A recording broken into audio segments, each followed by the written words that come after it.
Plastic water bottles, sure, they're convenient, but the environmental damage of billions upon billions of water bottles ending up in landfills or clogging up waterways is a huge concern. Well, a chemist originally based in Edinburgh thought about all this and decided to use his skills to develop a biodegradable water bottle. James Longcroft is now raising money to turn that idea into a commercial venture and joins us now from London to talk about what his company, Choose Water, is trying to do. Nice to see you, sir. How did you come up with this idea?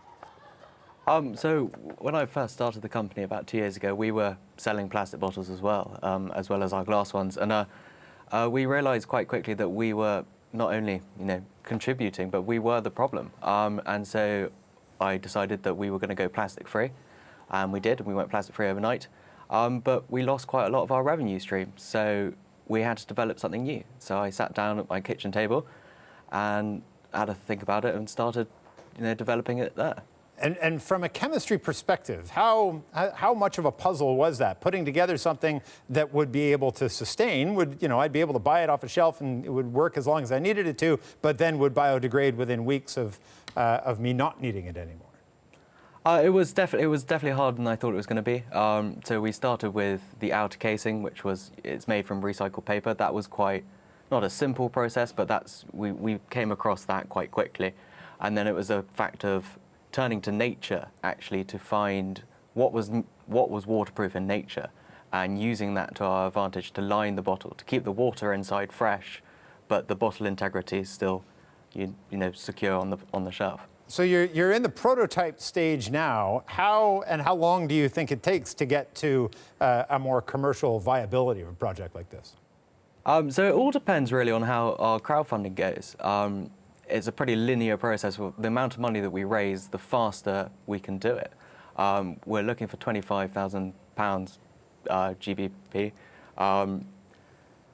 But the great thing about the Indiegogo platform that we're on is that it does allow us to go overfunded. And if we have a great response from the public, it will speed it up considerably.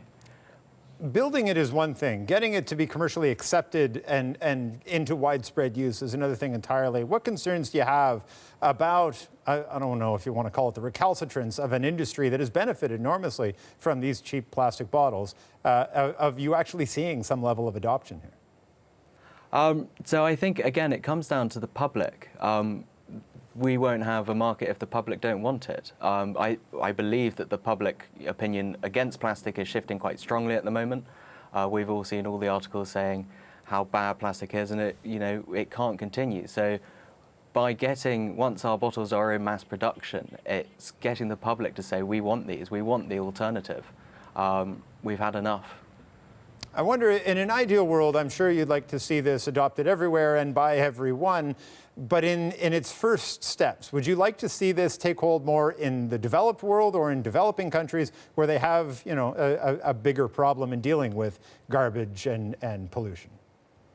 I think that's quite a tricky question, actually, because obviously we do want it to go everywhere. Being based in the developed world, we do have the connections here over the developing world.